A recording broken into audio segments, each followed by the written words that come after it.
Olá, queridas irmãs, queridos irmãos.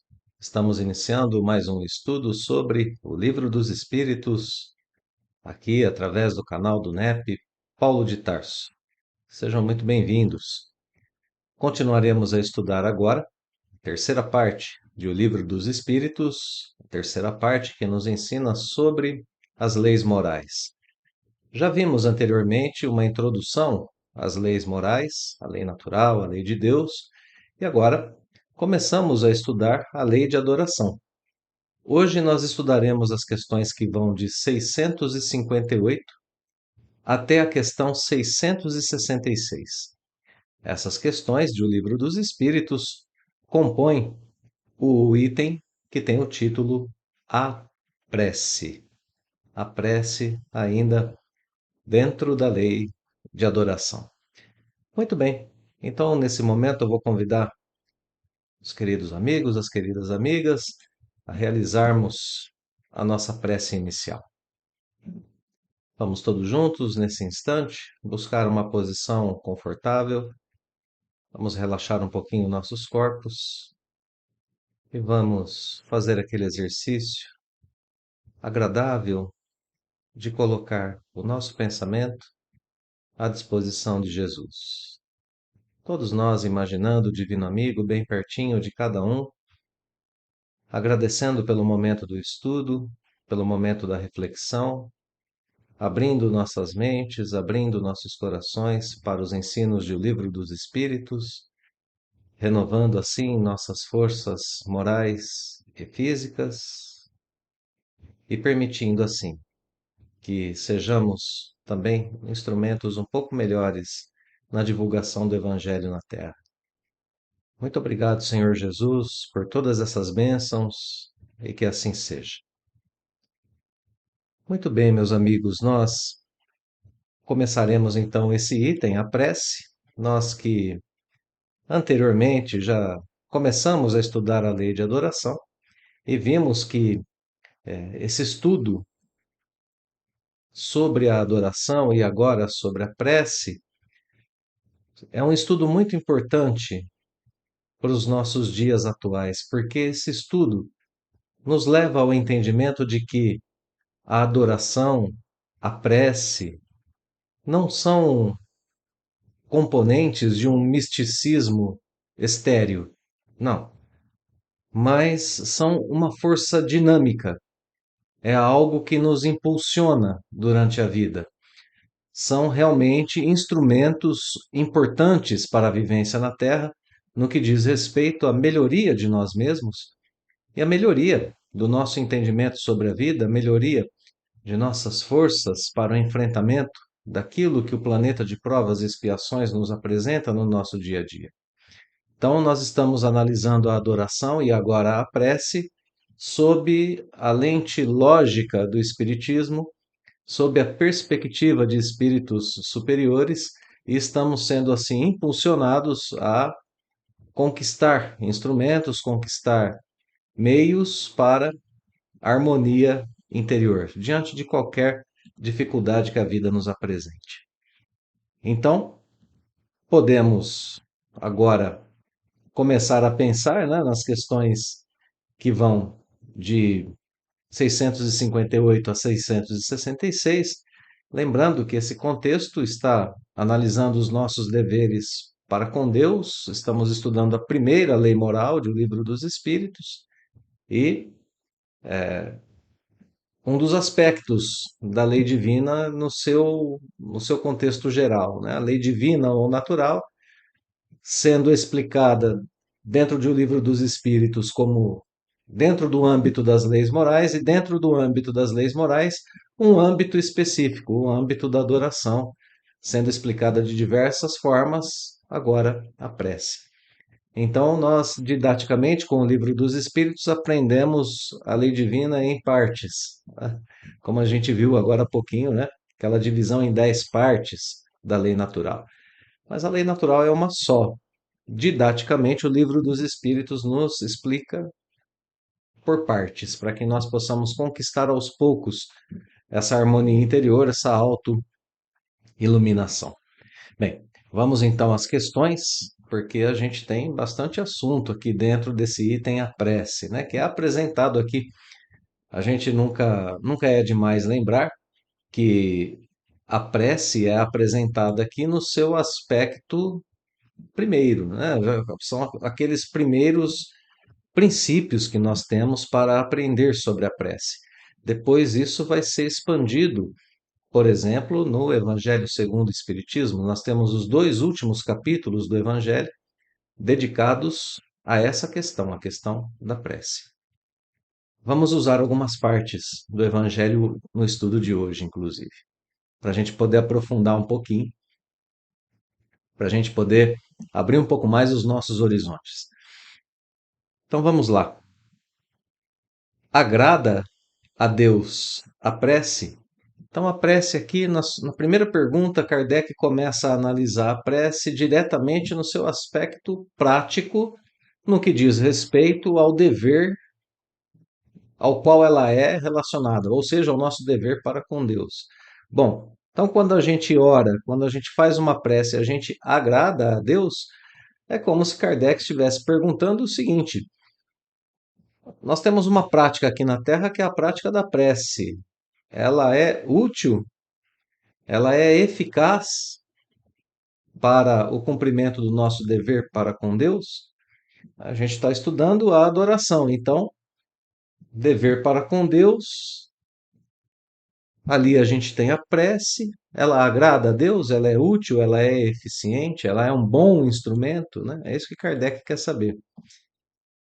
A prece é sempre agradável a Deus quando ditada pelo coração. Então a resposta é sim, mas nós temos uma condição, né, ou algumas condições para que a prece seja agradável a Deus, para que a prece agrade a Deus. Quando que ela é agradável a Deus? Quando ditada pelo coração. Quando ela é feita com intenção de agradar a Deus. Estamos falando sobre a prece no que diz respeito ao louvor, né? Quando estamos conversando com Deus. Segue a resposta dizendo que é melhor uma prece que venha do íntimo a uma prece lida. E olha só que a gente precisa parar um instantinho para refletir sobre a informação que está sendo posta aqui. A prece, quando ela é lida, ela vai ter a sua importância. Existem momentos na vida de uma pessoa que essa pessoa se desespera tanto e que ela fica tão perdida que ela não sabe sequer o que conversar com Deus. Ela não tem forças para organizar os seus pensamentos e fazer uma prece que seja uma prece eficiente, vamos dizer assim. Por isso, Allan Kardec coloca no capítulo 28 do Evangelho segundo o Espiritismo uma coletânea de preces. Ele não está contradizendo esse princípio que está aqui na questão 658, que diz: olha, é melhor uma prece que venha do íntimo, uma prece sentida, uma prece refletida, do que uma prece lida. Mas veja, também há mais um motivo pelo qual Kardec não está contradizendo, porque aqui está escrito que é preferível, não está dizendo que é proibido ler uma prece. E nem que toda prece lida é ineficaz. Não é isso que está escrito aqui na questão 658. Há uma preferência pela prece que vem do íntimo, pela prece que é sentida. Mas, nesses momentos em que nos encontramos desesperados, desorientados, perdidos, nós que somos espíritas, vamos até o Evangelho segundo o Espiritismo, capítulo 28. Encontramos ali uma coletânea de preces que dizem respeito a praticamente todas as circunstâncias da vida. Escolhemos ali a circunstância na qual se encaixa a prece. Aprendemos com o prefácio que Kardec escreve, porque os prefácios de Allan Kardec explicam a situação vivida. Quando, por exemplo, prece pelos doentes. Aí, num pedacinho do prefácio, Kardec vai explicar as razões pelas quais adoecemos. Então, nós somos já no prefácio consolados. E aí depois vem a prece, dizendo aquilo que precisa ser dito numa situação de doença.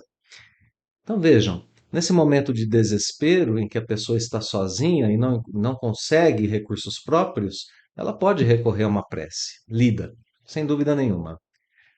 Mas por que então o livro dos Espíritos diz que é preferível uma prece que, que venha do coração, ditada pelo coração, uma prece movida por um sentimento?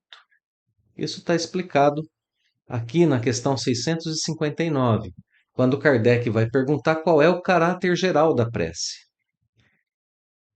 Ao perguntar qual é o caráter geral da prece, Kardec recebe a resposta dizendo que a prece é um ato de adoração. E na sequência, uma frase que a gente precisa guardar em nossa mente: orar a Deus é pensar nele. Continua, né? Ponto e vírgula. É aproximar-se dele, é pôr-se em comunicação com ele. Portanto, quando nós estamos orando, nós não estamos fazendo nada mais, nada menos do que conversar com Deus.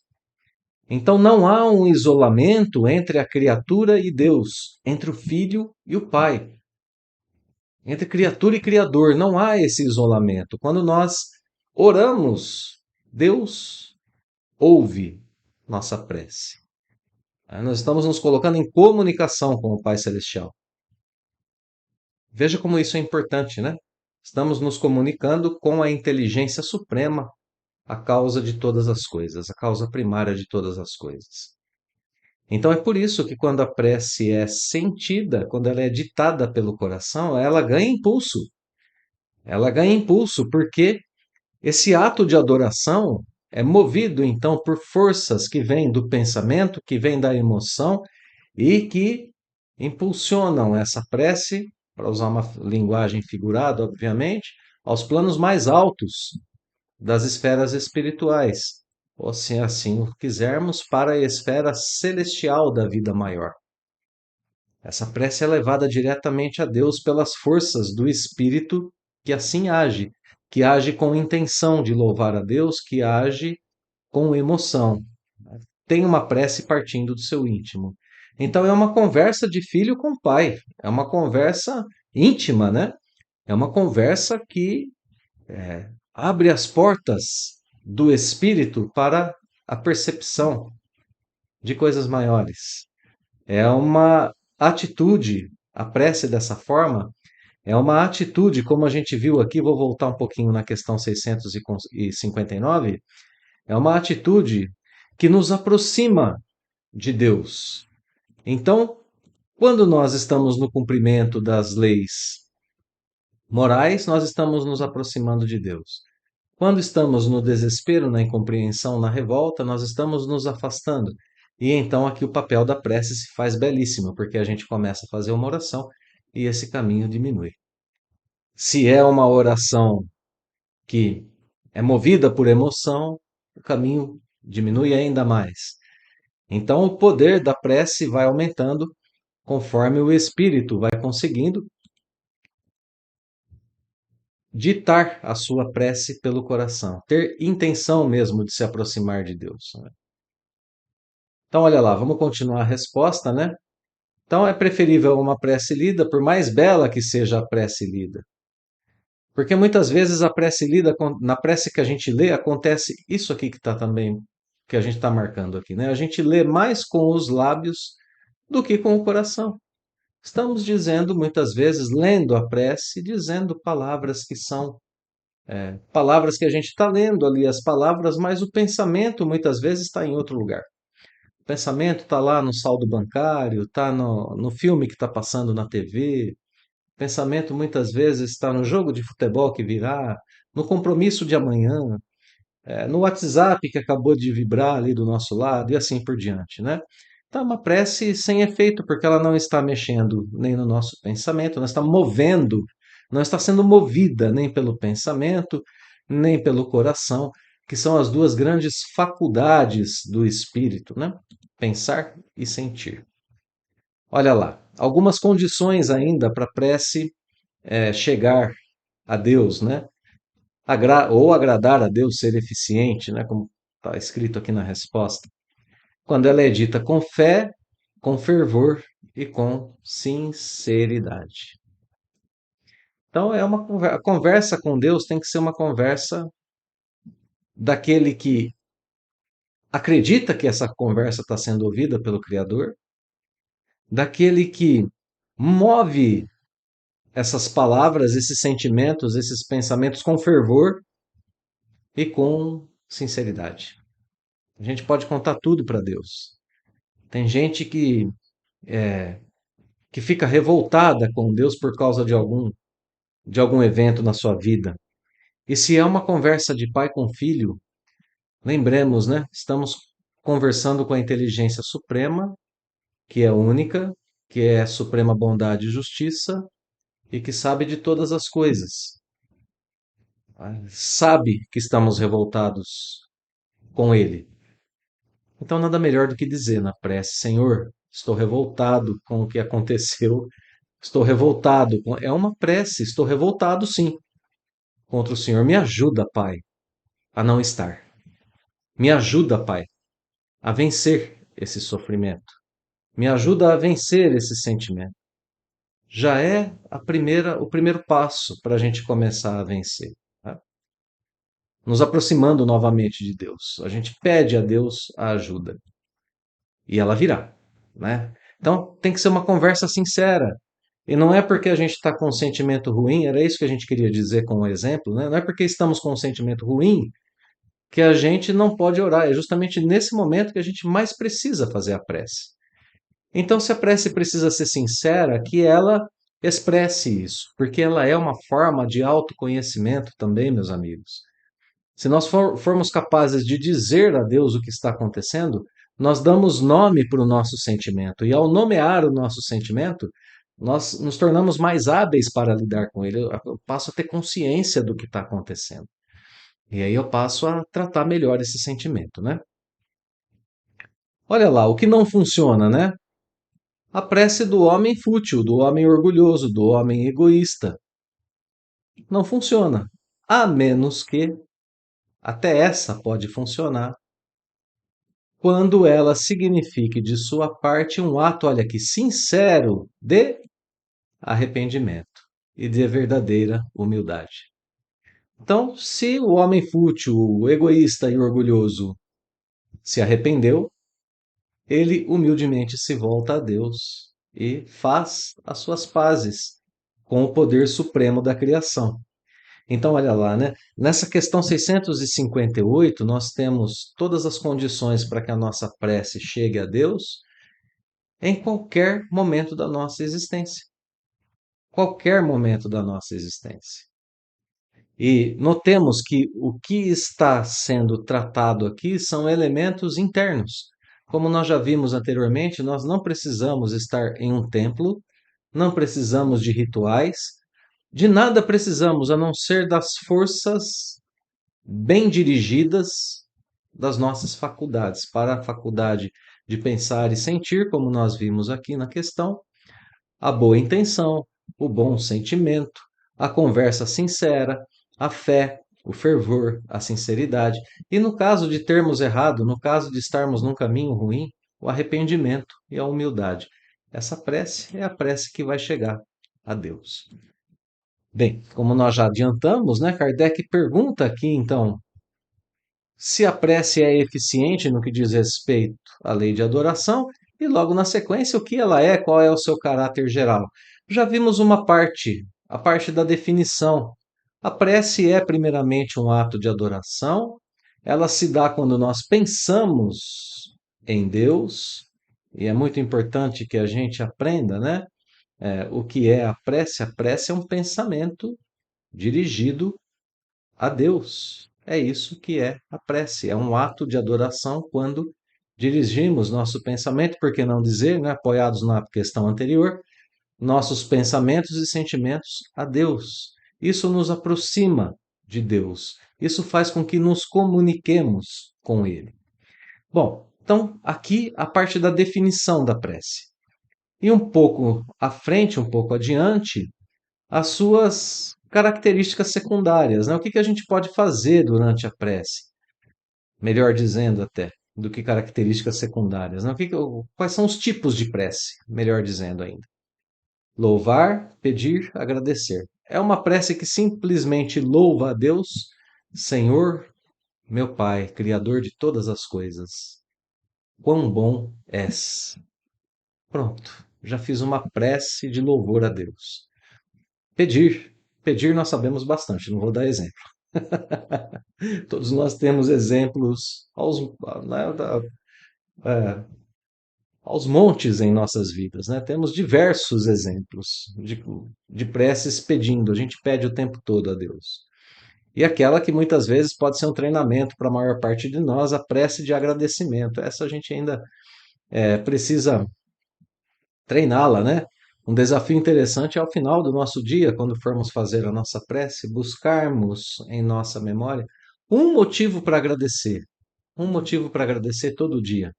Se a gente tiver um motivo diferente por dia, nós estamos treinando a nossa gratidão. E pode ser qualquer coisa. Não precisa ser o grande milagre, porque o grande milagre para nós já é a existência. Deus nos criou. Esse é o nosso grande milagre. Existimos, somos, estamos e estamos em marcha de progresso. Esse é o grande milagre. Podemos agradecer simplesmente por isso. Mas também podemos agradecer pelo copo de água que nos saciou a sede, podemos agradecer pelo ar puro que ainda respiramos, podemos agradecer pela capacidade que temos de respirar, porque há pouco tempo passamos por uma pandemia aqui na Terra que privou muitas pessoas da capacidade de respirar livremente.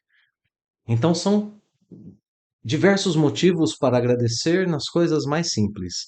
E pode ser um treinamento cotidiano para nós elevar o nosso pensamento em agradecimento. Então, essa frase final é uma frase para a gente analisar e refletir, né? Pela oração, podemos propor três coisas a nós mesmos no nosso relacionamento com Deus: louvar, agradecer e pedir. Aqui no cotidiano moderno, a prece, né?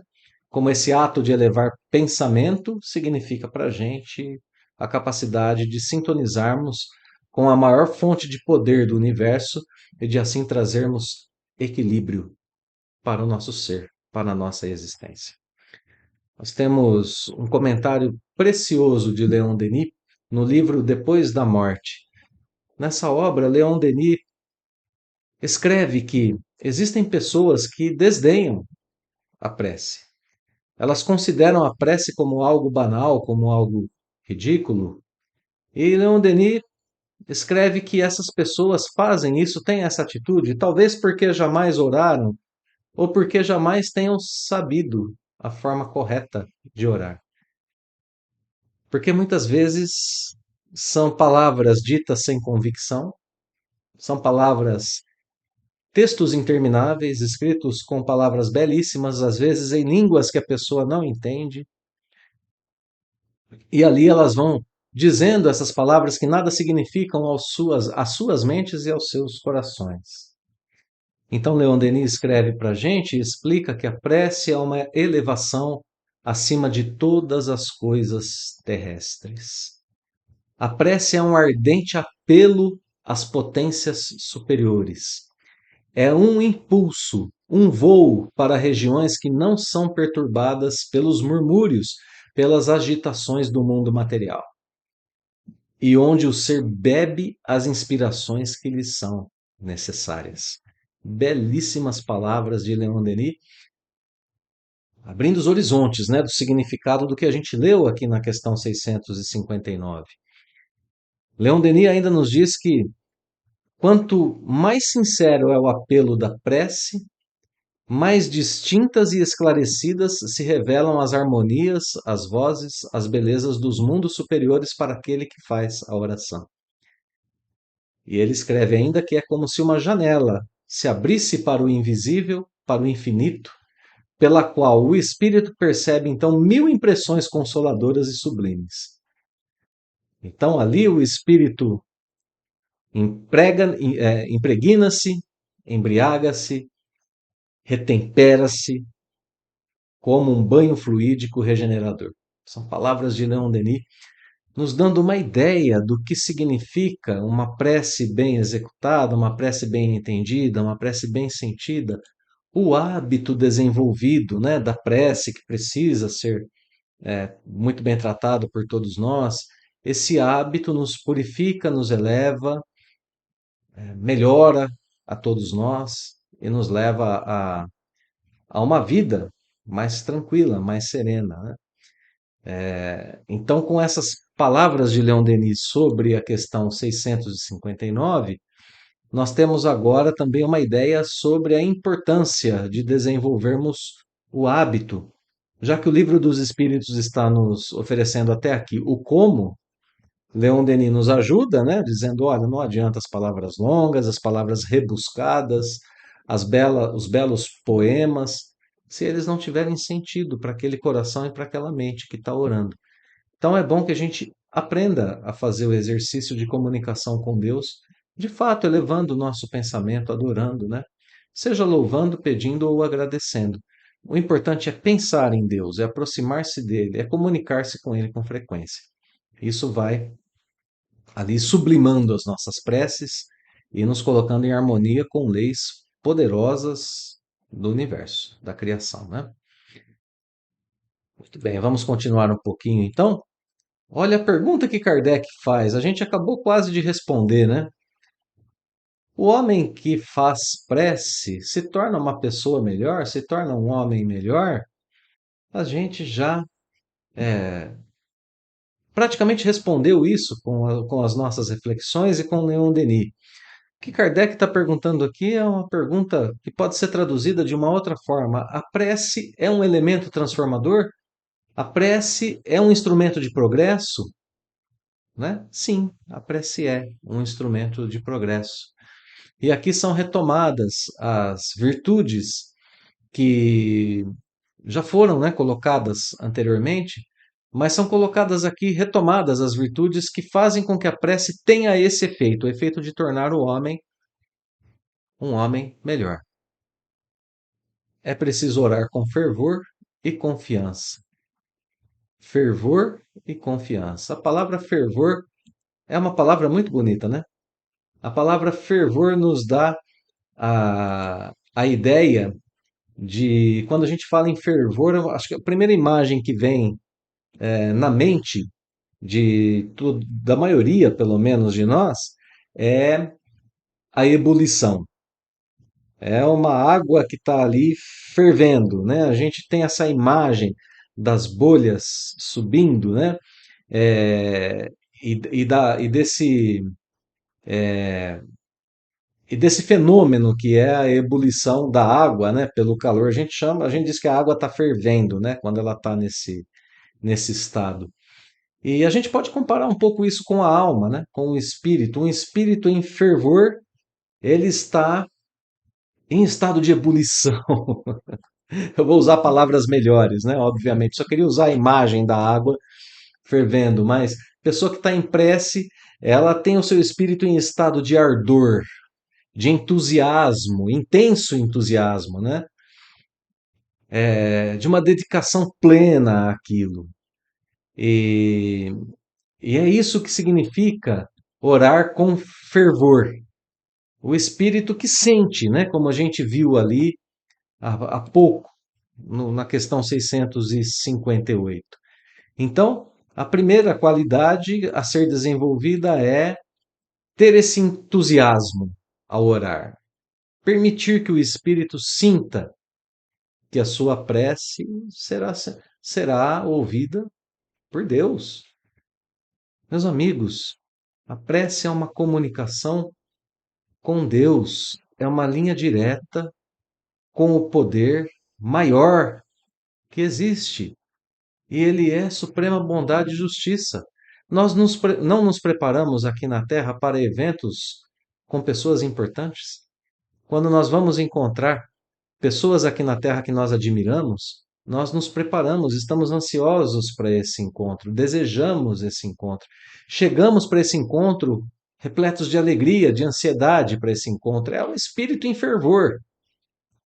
Ora, por que com Deus seria diferente ou teríamos um sentimento menos intenso?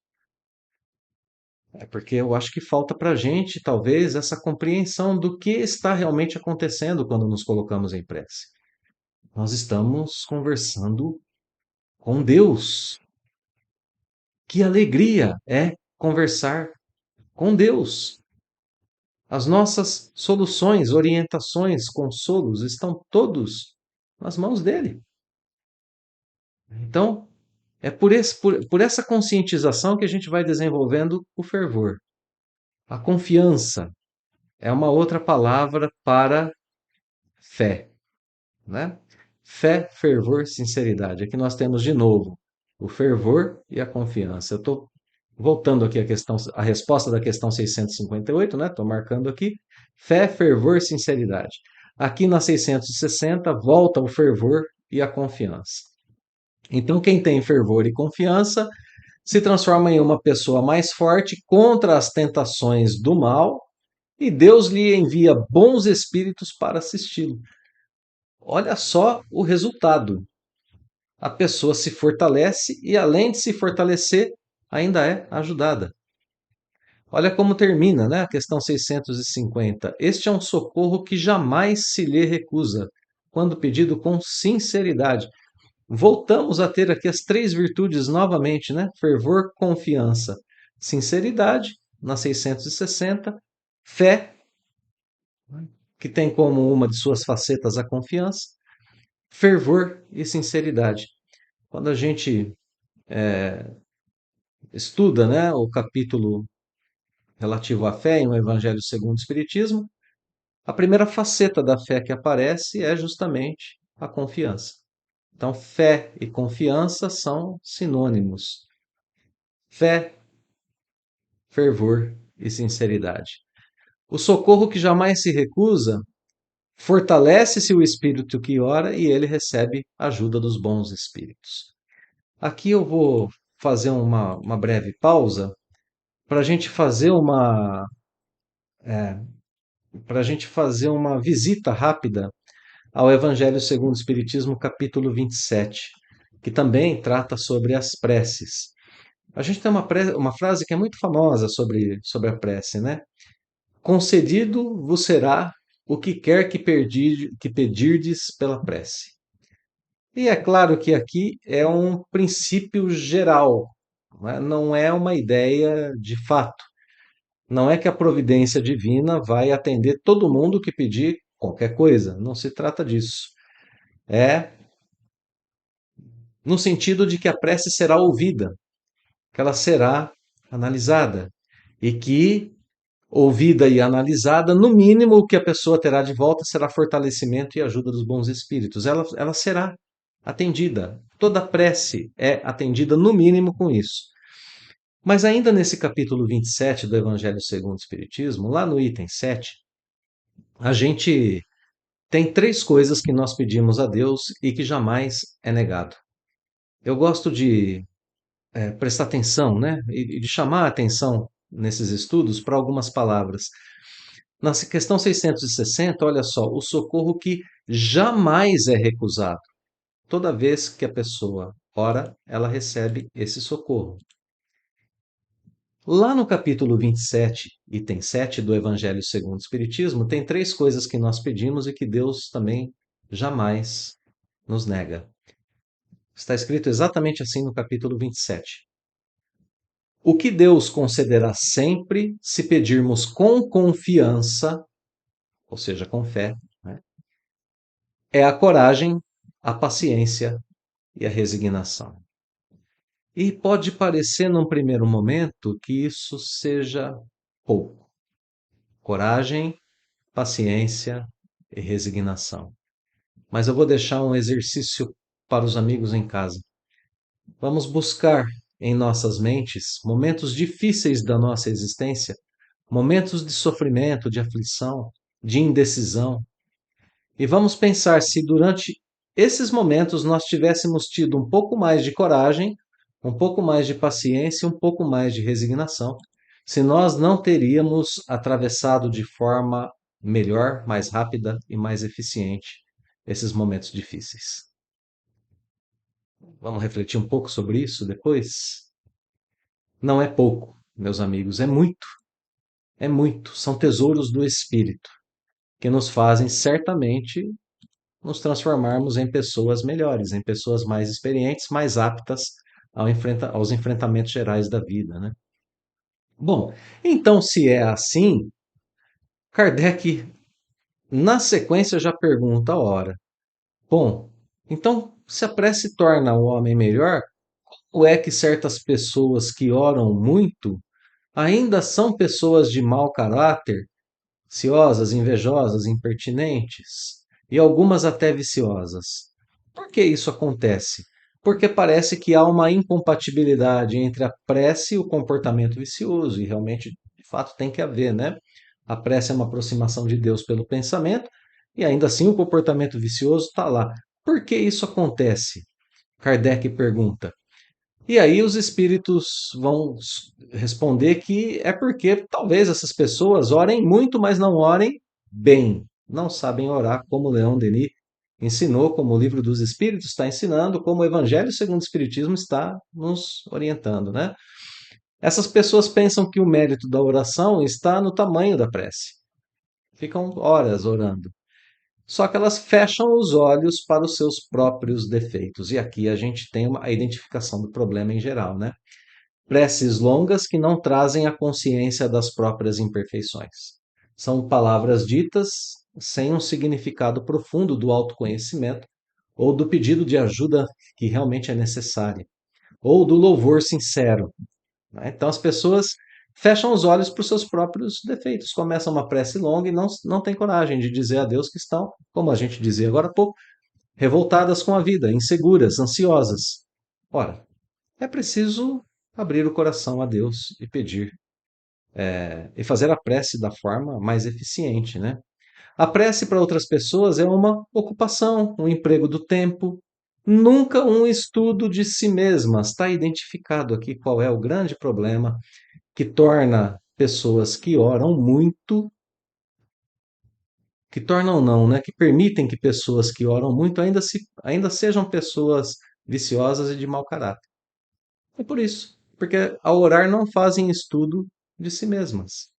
A prece essencialmente se transforma em uma comunicação com Deus e, inevitavelmente, em um estudo de si mesmo. Quem não sabe por onde começar a reforma íntima, o Livro dos Espíritos está dizendo aqui nas entrelinhas: comece fazendo orações, da forma como estamos ensinando, né? Como o Livro dos Espíritos está ensinando. Essa prece, dessa forma, movida por sentimento, movida por fé, por sinceridade, enfim, tudo isso que a gente viu aqui, ela faz com que a pessoa reconheça em si o que precisa ser modificado e que receba ajuda para isso, né?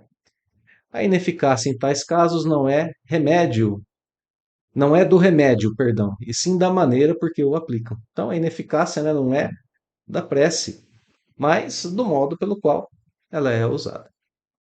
Vamos adiante.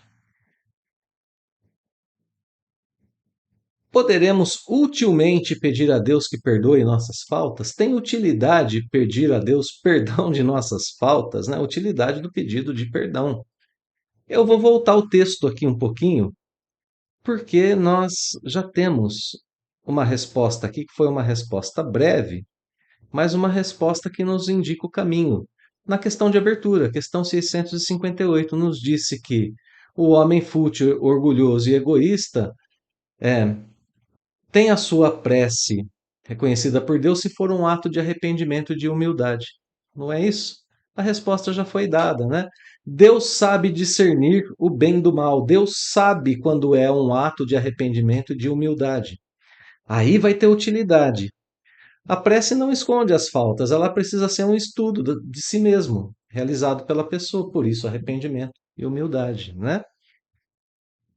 Aquele que a Deus pede perdão de suas faltas só obtém mudando o seu proceder. Deus sabe sobre as faltas, sabe sobre o arrependimento real, sobre a humildade verdadeira, e é assim que Deus sabe discernir do bem e do mal, porque ele conhece o íntimo da sua criatura, né? Do seu filho. Então, precisa ter o pedido de perdão somado à mudança de proceder. Aí sim, né? Aí sim. Nós temos uma passagem, cito mais uma vez o Evangelho segundo o Espiritismo, no capítulo 27, que item 22 dessa vez, que surpreende quando a gente lê. Ali está escrito que a prece do dia é o cumprimento dos deveres, sem exceção de nenhum, qualquer que seja a natureza deles. A mãe que está no cumprimento de dever para com seu filho está em prece. O profissional que está lá na linha de produção, cumprindo o seu dever de produzir, está em prece. Toda pessoa que é honesta no cumprimento dos seus deveres e que é comprometida com seus deveres está em prece. É um tipo de prece que é identificada na ação do cumprimento do dever. Por isso que aqui é preciso mudar o proceder. É preciso aprender a ser honesto com a vida e cumprir os deveres de qualquer ordem. Âmbito profissional, eu tenho deveres profissionais, deveres como amigo, deveres como filho, como pai, deveres como espírita e cristão, deveres em geral, né? Então, sim, pode-se utilmente pedir a Deus o perdão de nossas faltas, contanto que nós estejamos arrependidos, tenhamos sinceridade e humildade nesse pedido e que estejamos dispostos a começar a mudar o nosso proceder. E pelas outras pessoas, é possível orar com utilidade? Vejamos, né? Estamos estudando a utilidade da prece, em casos diversos. Prece de intercessão é útil? O espírito de quem ora atua. Olha aqui, o cumprimento do dever, né? Atua pelo pensamento. A prece é uma ação do pensamento.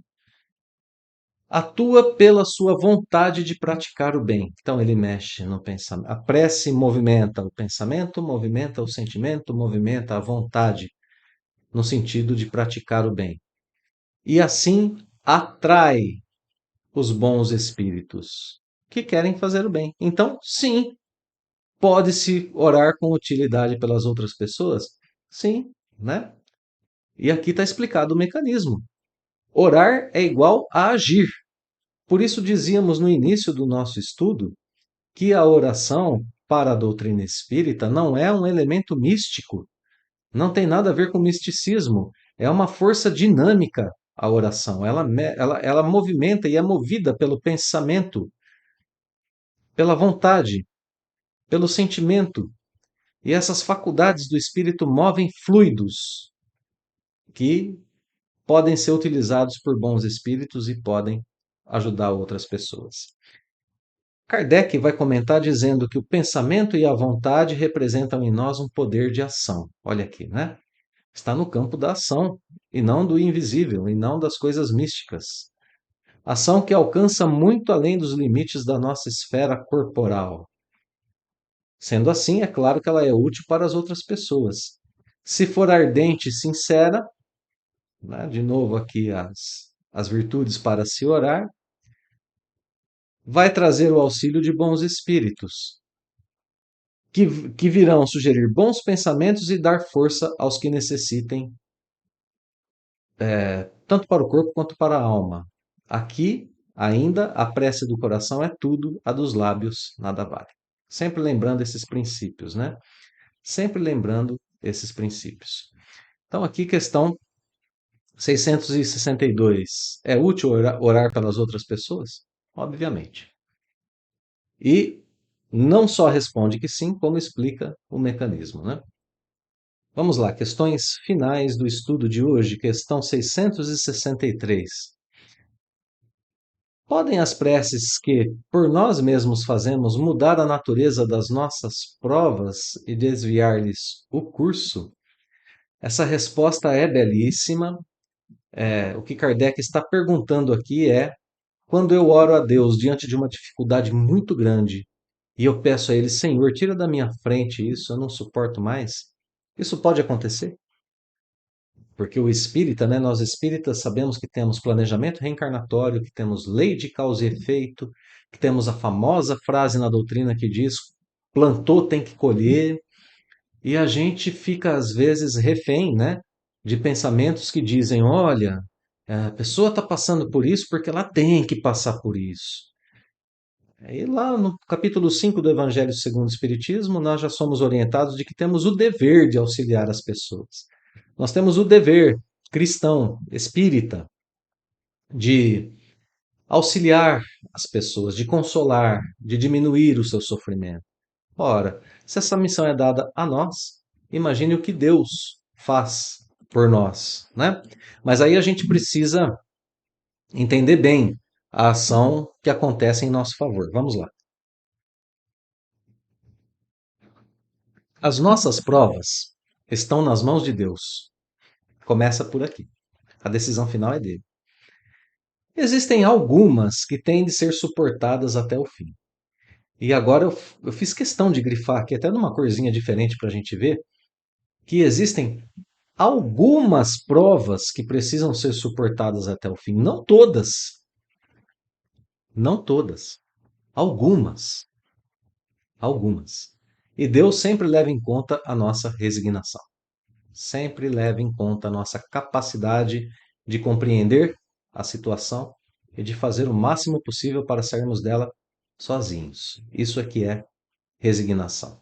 Tá? Então, a natureza das nossas provas pode ser modificada? Sim, ela pode ser modificada quando nós pedimos. Algumas não, outras sim, né? Porque só algumas precisam ser suportadas até o fim. Agora, vejamos como segue a explicação da resposta, né? A prece vai trazer para a gente bons espíritos, vai nos dar força de suportar essa prova, e isso tudo por si só vai melhorar a nossa situação, né? A prece nunca é inútil quando bem feita, e nós já vimos algumas orientações para realizá-la bem, né? Fortalece aquele que ora. E isso tudo já é um grande resultado. Claro, né? A gente vai ter mais. Lembramos? Coragem, paciência e resignação para a enfrentação para a enfrentação, não, perdão, né? Para o enfrentamento das nossas provas. Claro que a gente vai ter, e tudo isso já é um grande resultado, né? Já diminui o nosso mal-estar diante da prova. Frase: ajuda-te a ti mesmo e o céu te ajudará. Nós sabemos bem, compreendemos bem essa frase, né? Só que tem um detalhe, meus amigos. Não é possível que Deus mude a ordem da natureza ao sabor de cada um. Porque, do nosso ponto de vista mesquinho e do ponto de vista da nossa vida efêmera, aquilo que nos parece um grande mal é quase sempre um grande bem na ordem geral do universo. Na ordem geral do universo. Pode ser que a prova difícil que enfrentamos hoje esteja gerando um bem maior do que o que nós estamos vendo. Posso dar um exemplo que eu sei que muitos dos amigos já viveram. Quando nós temos uma pessoa doente em casa, nós nos sensibilizamos muito mais para com a doença de outras pessoas que não são tão próximas. Quando nós vivemos uma doença, acontece o mesmo. Nós temos o nosso sentimento desperto. Então, outras pessoas são beneficiadas do entorno de um caso que para a gente parece um grande mal, mas dali estão surgindo flores do bem. Né? Além disso, de quantos males não se constitui o homem, o próprio autor, pela sua imprevidência ou pelas suas faltas? Então, olha só, né? Alguns males são causados por nós mesmos. Nos ensina o Evangelho segundo o Espiritismo que sempre temos a responsabilidade por aquilo que nos acontece. Então é preciso viver certas circunstâncias. O alívio sempre vem, mas a mudança da natureza da prova é algo que precisa ser analisado sob o aspecto do conjunto, não da individualidade. É isso que a resposta nos ensina. Do conjunto de vidas que estão ao entorno daquela pessoa que sofre. Né? Então, continua o livro dos Espíritos dizendo que as súplicas justas são atendidas mais vezes do que aquilo que nós supomos. Mais vezes do que supomos. Julgais de ordinário que Deus não vos ouve, porque não faz a vosso favor um milagre, enquanto vos assiste por meios tão naturais que vos parecem obra do acaso ou da força das coisas. a gente não vê, a gente não percebe quando a gente é atendido, né? Então, é, a gente fica pensando que a gente não foi ajudado, mas de fato fomos. Então, a mudança da natureza da prova pode acontecer, mas se não acontecer, no mínimo, a intercessão divina vem em socorro daquele que faz a prece. Então, ela é útil, né? Bom, sigamos, vamos adiante.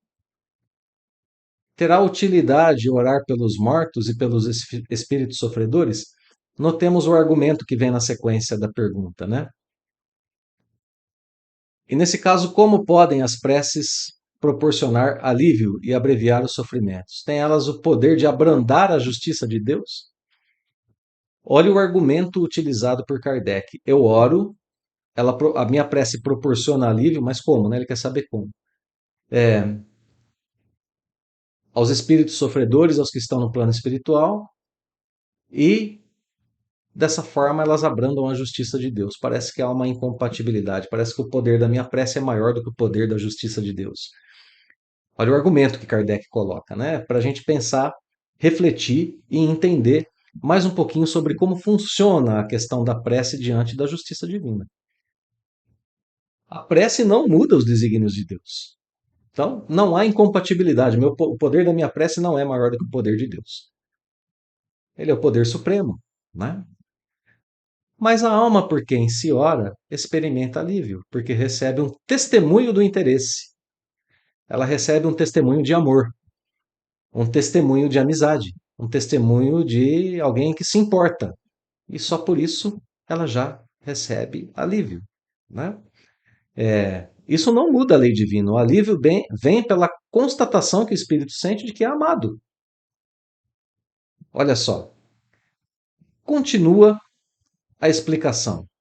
Mediante a prece, aquele que ora concita o desgraçado, o sofredor, ao arrependimento e ao desejo de fazer o que é necessário para ser feliz. Da prece de um terceiro nasce na pessoa, no sofredor, o sentimento da necessidade do bem.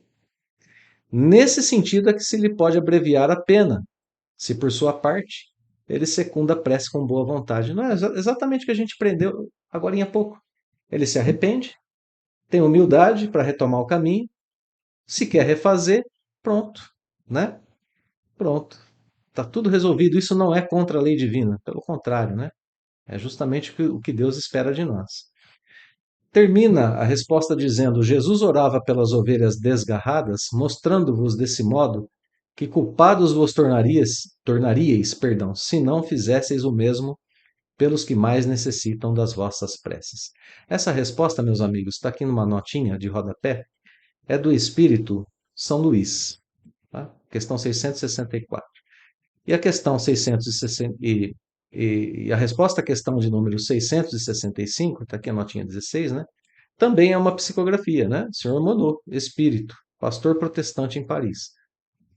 Vamos dar uma olhadinha nessa questão 665, então, porque Kardec continua falando sobre a prece pelos mortos e agora o argumento muda um pouco. Agora o argumento não é mais que a nossa prece seja contra ou tenha o poder de abrandar a justiça divina, mas o argumento é o seguinte: tem pessoas que têm a opinião de que não adianta orar pelos mortos porque isso não está prescrito no Evangelho. E agora como é que a gente fica? Né? Notemos novamente, né, muito significativo que a resposta é dada por um pastor protestante. Desencarnado, obviamente, mas ainda assim um homem que foi pastor protestante. Não está prescrito no Evangelho. Posso orar pelos mortos? Disse o Cristo, o nosso guia e modelo. Muito significativo, né? A gente fica retomando toda hora exemplos de Jesus, porque ele é o nosso guia e modelo, como vimos lá na questão 625. Orientação para a nossa vida, o que Jesus faria, o que ele nos disse para fazer.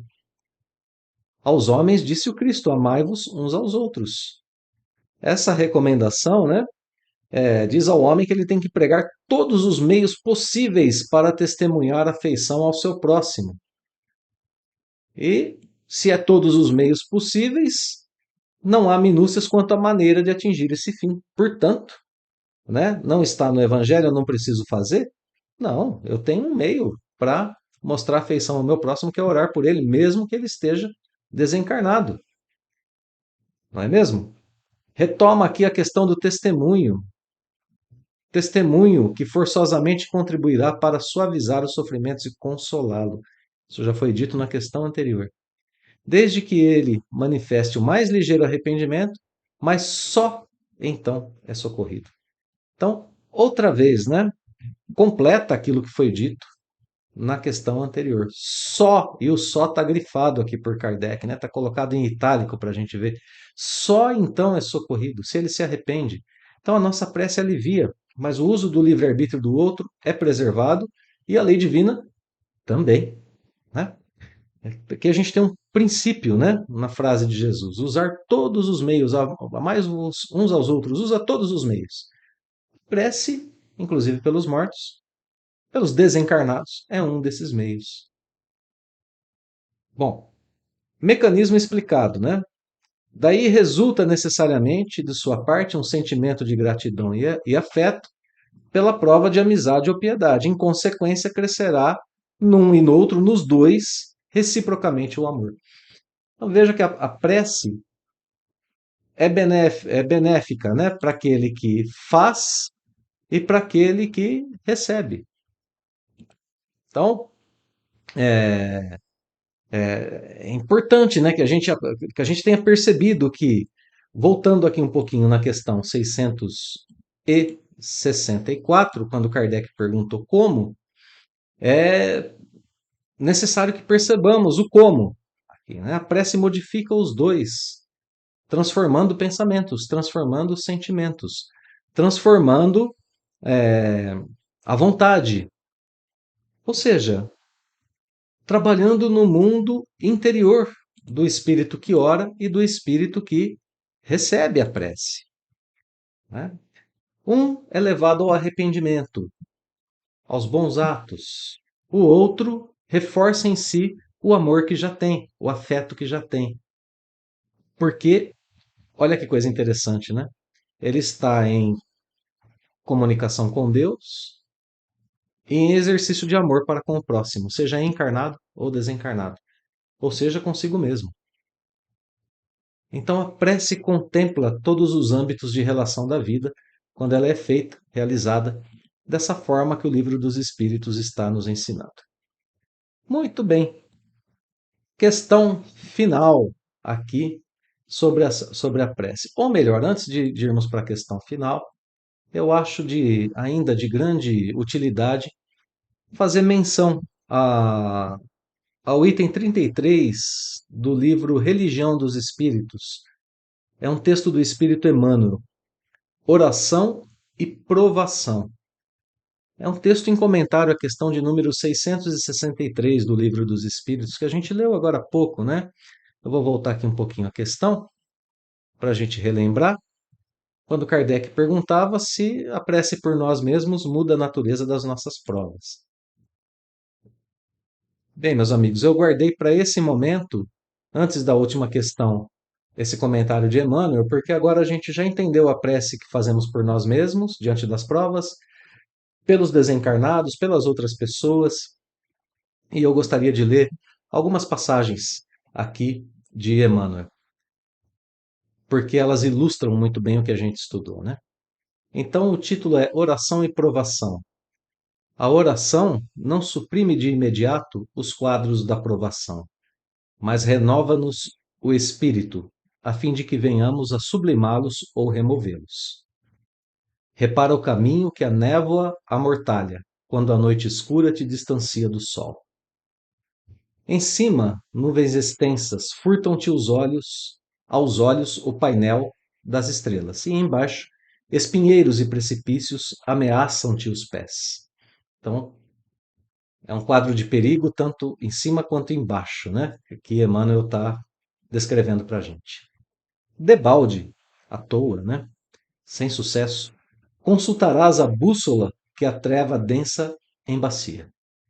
Se avanças, é possível te arrojes na lama de covas escancaradas. Se paras, é provável padeças o assalto de traiçoeiros animais. Faze, porém, pequenina luz e tudo se modifica. O charco não perde a feição de pântano, e a pedra mantém-se por desafio que te adverte na estrada.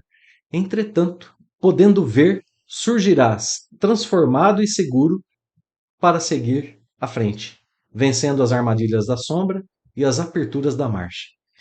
Que imagem belíssima que Emmanuel usa, né? Está num ambiente escuro, hostil, com medo, basta uma pequena luz, uma pequena chama, e você enxerga melhor o perigo, você vê melhor a circunstância. Então você tem mais coragem para enfrentar. É isso que a prece faz por nós. E é isso, e é assim que Emmanuel nos ensina, né? Assim também é a oração nos trilhos da experiência. Então, quando a gente faz uso da prece, é esse o primeiro benefício que a gente recebe. Completando o texto de Emmanuel. Exteriormente, em torno, o sofrimento não se desfaz da catadura sombria. A morte, ainda e sempre, é o véu de dolorosa separação. A prova é o mesmo teste inquietante e o golpe da expiação continua sendo a luta difícil e inevitável. Mas estarás em ti próprio, plenamente refeito, no imo das próprias forças, com a visão espiritual iluminada por dentro, a fim de que compreendas, acima das tuas dores, o plano sábio da vida, que te ergue dos labirintos do mundo a bênção do amor de Deus. Belíssimo comentário, né? De Emmanuel. Encerramos com a última questão. Kardec pergunta: podemos orar aos espíritos? Estamos falando que a prece é um momento de comunicação com Deus, né? Podemos orar então aos espíritos? Pode-se orar aos bons espíritos como os mensageiros de Deus e os executores de suas vontades? Sim, a gente pode, mas o poder deles é relativo ao grau de progresso de cada um, de cada espírito para o qual nós oramos, né? A palavra final é sempre de Deus. Olha lá, o poder dos espíritos está em relação com a superioridade que tenham alcançado. E dimana sempre do Senhor de todas as coisas, sem cuja permissão nada se faz. Sem cuja permissão nada se faz. É importante nos lembremos disso, né? Eis porque as preces que se lhes dirigem só são eficazes se bem aceitas por Deus. Muito interessante, né? Então, nós terminamos o estudo de hoje com essa questão. A gente pode orar ao Dr. Bezerra de Menezes? Sem dúvida alguma, isso vai nos fazer bem? Certamente vai nos fazer um bem enorme. Agora, aquilo que a gente pede ao Dr. Bezerra de Menezes precisa ser assinado embaixo pelo Senhor de todas as coisas, por Deus, né? Só assim a prece vai ser efetivamente, se for uma prece pedindo algo, né? Ela vai ser aceita, né? Esses espíritos superiores são nossos irmãos mais velhos, guias que nos orientam, nos consolam, nos aconselham, mas que esperam a nossa cooperação também com esforço próprio e que para agir precisam da bênção de Deus. Meus amigos, imaginemos então, seguindo as orientações de Emmanuel, a nossa alma como uma lâmpada em uma sala escura. A prece é um ato que faz com que essa lâmpada se acenda. A prece é o interruptor. É um interruptor que permite que passe por nós a energia, né, dessa usina universal. Bem, esse estudo das questões 658 a 666 nos mostra que a oração é esse fio invisível de comunicação com Deus, com o plano divino. Ela não suspende as nossas lições, aquelas que são necessárias em nossas vidas, mas agem de forma benéfica em nossa existência, né? Nos dando coragem, paz, luz, paciência, resignação. Que saibamos orar não apenas com palavras, mas que treinemos nossos corações e mentes para se aproximarem do Pai Celestial através do sentimento de amor, através da humildade, do arrependimento, da vontade de progredir em comunhão com as leis do Pai Celestial. Muito obrigado, meus amigos, pela companhia em mais um estudo. Eu deixo, como sempre, o meu abraço fraterno e o convite para continuarmos o nosso estudo na próxima semana. Então, nos vemos em breve. Até logo mais.